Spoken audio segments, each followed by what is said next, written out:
There is no need to be upset, my child, for a new Lulu video is here on youtube.com. And don't you worry, it's scripted for easier video edition by yours truly. Yeah, I'm just that lazy. Dear viewer, I have a question for you.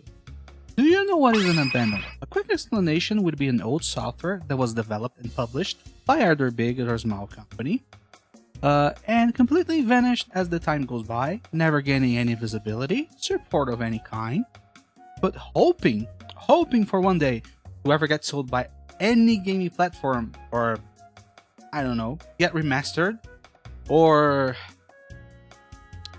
get a reboot that no one asked. So basically, putting in Lulu terms, it's basically a child who grew only lived with their single dad, but one day dad had to go to the grocery store to get milk and get cigarettes. Hey, and guess how that ended? Exactly. The father became a soccer fan. Exactly like that guy.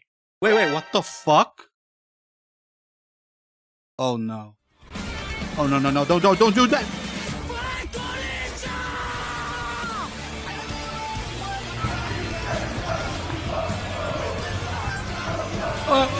Bro, excuse me, what are you doing in my room? Bro, shut the fuck up! Aí, cala a boca tu, gordão. Que? É isso mesmo, gordão. Aqui é Corinthians, caralho. What the fuck? Who the fuck are you and why are you speaking in Portuguese in my video? Por que tu tá falando inglês, então? The audacity of this bitch. Mano, tu é brasileiro, irmão. Tu ganha em real brasileiro. Tu acha mesmo que o YouTube tá ligando pra tu fazendo vídeo em inglês? Você acha mesmo que aqui a gente vai te dar uma puta moral só porque tu quer fazer vídeo pra gringo? Tá um merda mesmo, hein? First of all, I am doing videos because I wanted to have fun.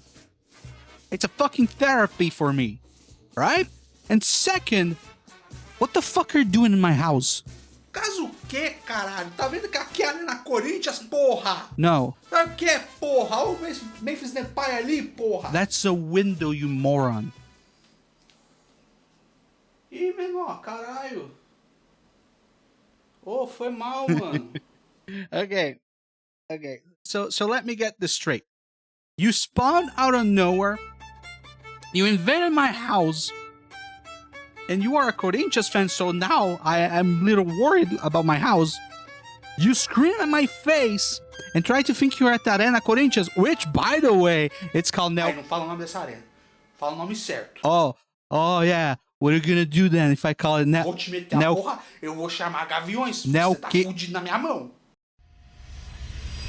Nah, just kidding. You know what? That's fine. This is not Arena Corinthians. You're in the wrong place, my guy. Okay. The stadium is that way. You need to turn to the right, take a left, and take the subway, and then you will arrive at the Arena Corinthians. Alright? Ô, mano, vou lá pra Arena Corinthians, mano, que hoje, mano, o clássico vai ser contra a porcaiada, velho. E eles estão fudidos na minha mão, parceiro. Have fun. Aí, mano, valeu aí, velho. E desculpa aí invadir a casa, velho. Foi minha intenção, não, mano. Great. Beleza? No problem. Opa, mano, valeu. Falou aí, velho. Well, I guess, thank God it's all finished because I decided to be cool and not say Neoquímica Arena, right?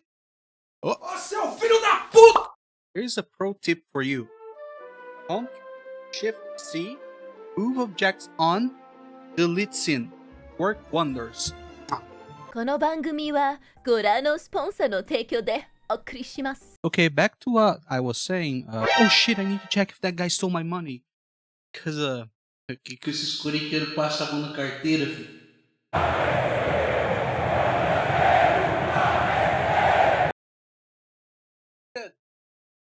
still got our stuff. Whew. So, abandonware in the case of this video, I'm talking about video games. And don't expect me to explain every single detail because give you trivia, secrets, I don't care. I just want to talk about my favorite game back in the day, alright? Because I'm a creepy old man on the internet and you can't stop me! For example, when I was a kid, I used to have one of those CDs with a lot of games. I think you already know what I'm talking about. But instead of complete games, I had demos from the big games at the time, which I spent a lot of my time from like Dune, Hexen, Quake to the first Need for Speed, Earthworm Jim, let's go! Boot Throttle, Doran's Passage in this? But my favorite demo from my childhood probably was... I'm Paul Page from Papyrus. This is IndyCar Racing 2. I'm pretty sure I can talk about this game without getting a copyright claim because the company's dead. Maybe? IndyCar Racing 2, developed by Papyrus and published by Sierra Entertainment in 1996. And this game, at least, it was fun for me because I made it fun.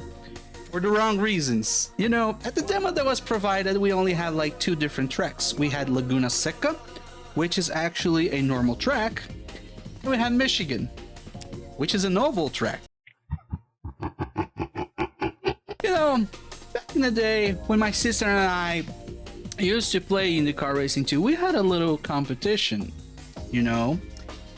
The little competition that which one of us take more drivers out of the race by causing an accident. And how would we do that?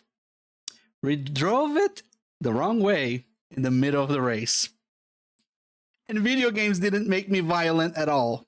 And since this is a DOS game, which means that we cannot run on Windows, but thanks to technology, we now have emulators, and I can revive this memory with all of you right now.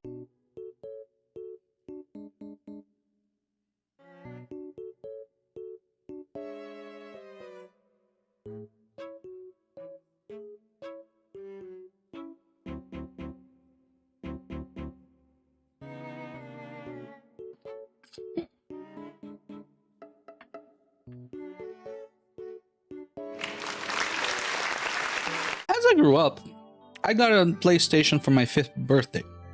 The gray square one, I think you call it Fat. And I played the hell out of it. From fighting games, platformers, racing games, RPGs. That console opened me a lot of possibilities for entertainment. And where I learned English. True, I learned English by playing video games. I had to keep a Portuguese to English dictionary so I would know and understand what to do, because holy shit, the only language that we had in video games were English and Japanese, and English is easier. They also had some iconic games like racing, like Gran Turismo 2, Toca Touring Car Racing, CTR, that's a pretty good one, Jet Moto, Hot Wheels Turbo Racing, Test Drive 6, Formula 199, but the one that I kept the longest, that I had the most good memories, is Rage Racer, which is actually a sequence to the Ridge Racer series, which is an arcade popular racing game in Japan, because they brought the Japanese 2 racing scene to the video game, which was really popular there, and the experience was really smooth to play.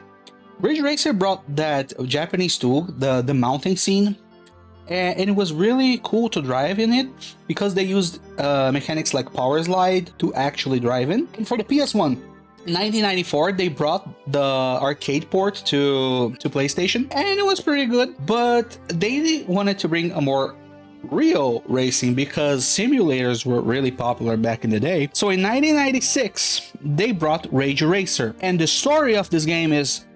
Wait, what the fuck? Rage Racer has a story? Rage Racer was a really cool game, but if you didn't know about the mechanics in Ridge Racer, you would get fucked. Because this game's punish is hard, like if you bump in a wall, you just get sent into another dimension. You bump into another car, you get sent to Brazil. Like turning too much would start a power slide and you didn't want it, and your opponents can actually power slide perfectly. But aside from that, really cool game and a reapproach to the arcade racing, because not only you had progression with credits to buy new cars and upgrade them, you could customize a little bit the car, giving like new colors, a team name, and even a custom logo on your hood, which you actually draw penis or a mogus. Yeah, that's basically it. Also, the game was criticized because of the coloring and dark visuals, which I don't give a shit. The game is not a Ridge Racer Type 4, which is the smoothest installment, but can be a lot of fun if you play. Also, the soundtrack slaps, man. I guess Rage Racer can be considered an abandonware because there's no recent sequel, and Rage Racer franchise is kind of dead at this point. But it's a fun game for me, and also has an oval track. But unfortunately, you can cause an accident because of the bump mechanics. Now I go through the PS1 era. We reached fucking PlayStation 2. The fucking greatest video game of all time, and I got it for my birthday years ago. I have many memorable games in this console. God of War, Resident Evil 4, GTA San Andreas, Devil May Cry 3, Final Fantasy X, 12. But more importantly, it made the franchise already good go to the next level. That's right. Winning Eleven tem bomba patch 2025 100% atualizado com Mayfield depois do Corinthians. Let's go! No, I'm just kidding. This franchise is actually the sole reason that I'm making this video, which is if not my sequence of favorite abandonwares of all time. And for some reason, the YouTube algorithm recommended me some of those games again, so I've been replaying them for a while. Need for Speed. I got the need for speed. So in case you're not familiar with the franchise, it's a racing game that had humble beginnings on the PC and PlayStation. It used like racing and exotic cars to sell the game. It is really interesting for an adult, but as a kid is not really interested in that shit. For example, the last PlayStation game for Need for Speed was Porsche Unleashed. It was 2001. It combined the simulation and arcade using Porsche brand as a cover, while you drive old and new cars as you do the evolution mode. It's not the most exciting thing for a kid. But since we're specifically talking about PlayStation 2 in the era of 2000, you remember which movie was coming soon by that time? Fast and Furious in 2001. The coolest Cars movie that we ever had. Until Cars by Pixar. And with the advent of Fast and Furious on the cinema, people were crazy for that kind of media. Tuning was all over the place, and EA needed to do something really fast to get the trend of the movie and surf to success. And the game that had been developing after Porsche Unleashed, drum roll please, was Hot Pursuit 2, which is an actual cool game. It's an arcade with exotic cars and also improved police changes that were really exciting. A bit RNG, but yeah, pretty nice, which made the game really fun to play. But I believe this game was developed before the movie was released, so I give EA the benefit of the doubt. Years later, in 2003, Too Fast, Too Furious was released on the cinemas, and then in the same year, EA finally delivered with the coolest sequence games known to man. Need for Speed Underground.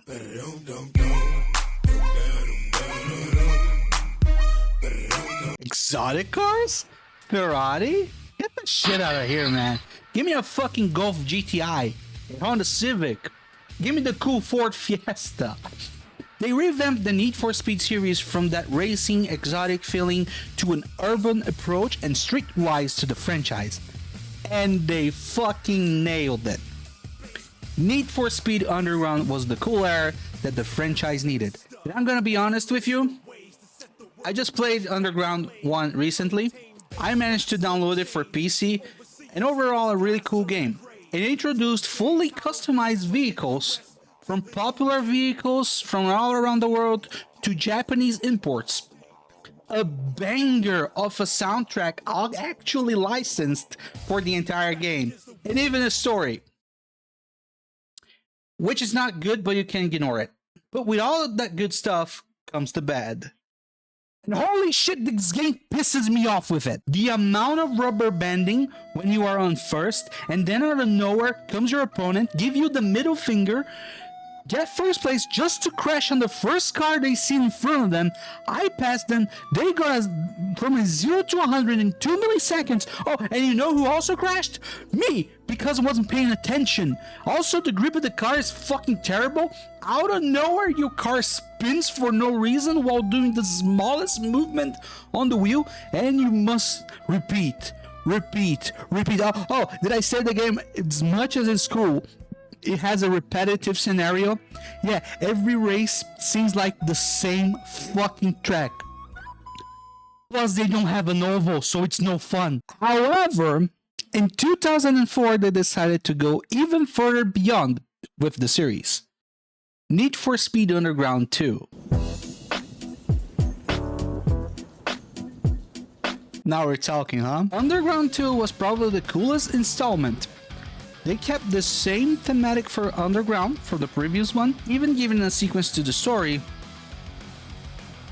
which is not that good. Again, you can just ignore it. And also, but not least, they've added an entire city hub to run in career mode, which was the coolest thing ever done. And I appreciate the devs from EA from doing that. Even though sometimes some of the races become far away and you cannot navigate on a menu, you have to drive in by yourself. You still have outrun events on the city. To add that feeling of street racing everywhere was a genius idea. They improved also the customizing system, adding much more stuff, much more cars in the selection, popular cars, Japanese imports, and SUVs. Why? As gameplay wise, Rubber Band still exists, but in a moderate way in comparison to its predecessor, which makes the experience a bit nicer, and changing the nitro system from a single boost pre-race to a nitro refill system based on the previous style points was the cherry on the top. It was really cool avoiding accidents and getting nitro fuel. And also, if you were an enthusiast, you can change the power and torque by tuning your car using dyno tuning system, improving the car even further beyond. And the soundtrack, bro, I was vibing with Snoop Dogg on the main menu. It's a very nice soundtrack. And also, this was the introduction of one of my favorite bands, Rise Against. Well, I think that's all for this video. I guess you all can tell what was my favorite abandonware game. I think my favorite abandonware is Underground 2. It was not my favorite. After Underground 2, we didn't have many racing games of the same level until Gran Turismo 4 in 2004, which is the absolute racing simulator game if you are interested to play it. And we had no news from Fast and Furious. But then, EA had a really cool idea. Because as much as the street racing and tuning were really cool at the time, sometimes it takes to the wrong place, becoming illegal to do such things. What would happen if you mix Hot Pursuit arcade mechanics and really cool cop chases and mix it with Underground 2 aesthetic and racing style?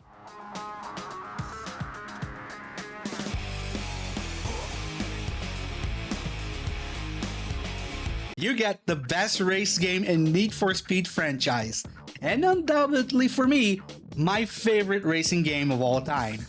In 2005, Need for Speed Most Wanted was released. Not only they revamped the racing style with Most Wanted, they have a story. It's actually a good story in a fucking racing game, which is basically you arriving in the city, getting some wins and reputation around, and challenging the blacklist. A group of illegal racers that are venerated in the illegal racing circuit and have bounties on their head by the police.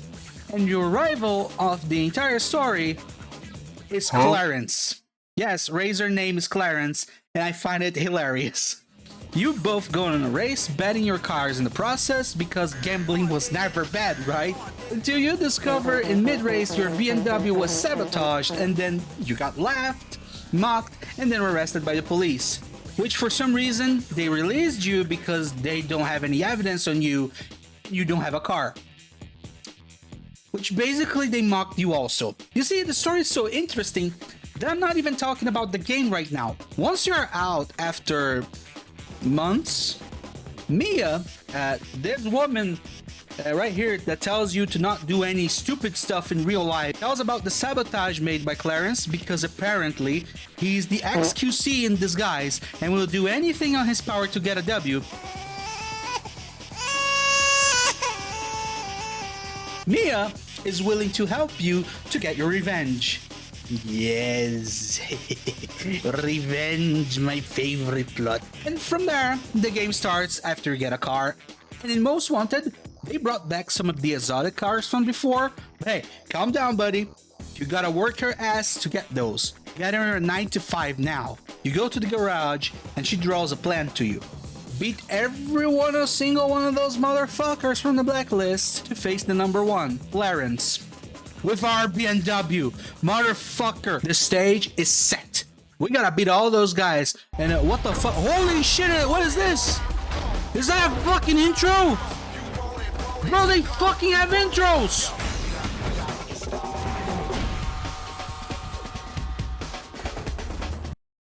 Man, I love this fucking game. So in comparison to Underground 2, we have the city hub still around to free run, but instead of outrun events where we race and get money, we get the RNG game of will this be a police chase?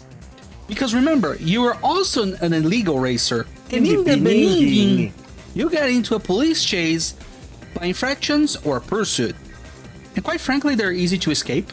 The game gives you the option to ram into them or try to destroy them by using the environment or using other stuff. Like you can pull a Michael Bay on the scenario and destroy a fucking gas station. Why? What the fuck? But at the end, just hide and be cool. But if you get captured, well, you're gonna get fined and your car will be marked down, if not seized. So yeah, be careful with them. And they also become harder as you feel your heat level gauge from 1 to 6, which can be reduced if you customize your car.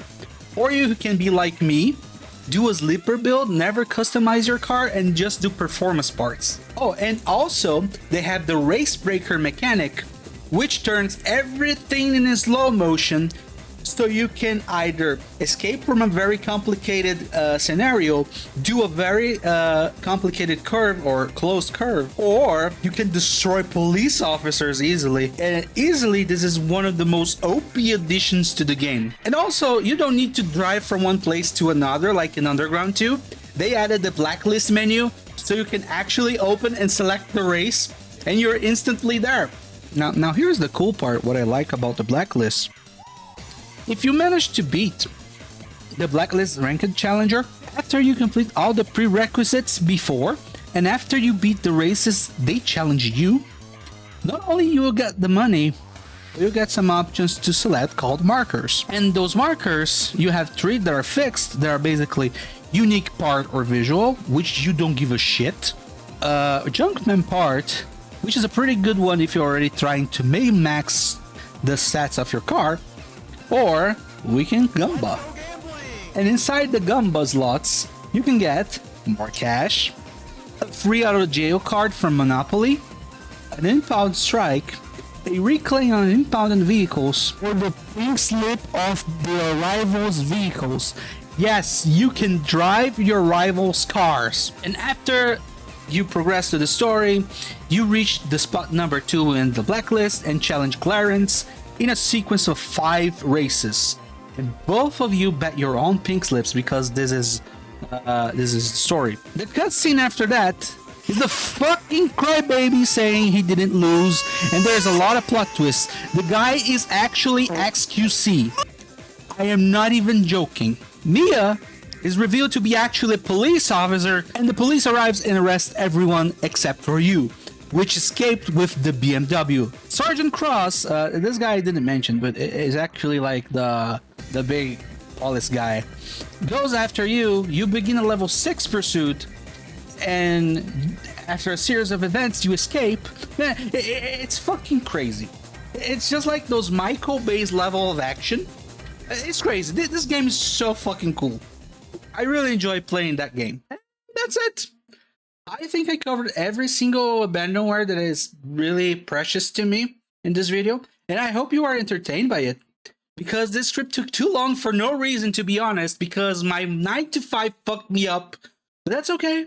That's okay. I'll try to bring another video about some random shit that pops up in my head. Maybe Portuguese 101, maybe some other shit, but expect my cat to be on the outro, okay? See you guys later.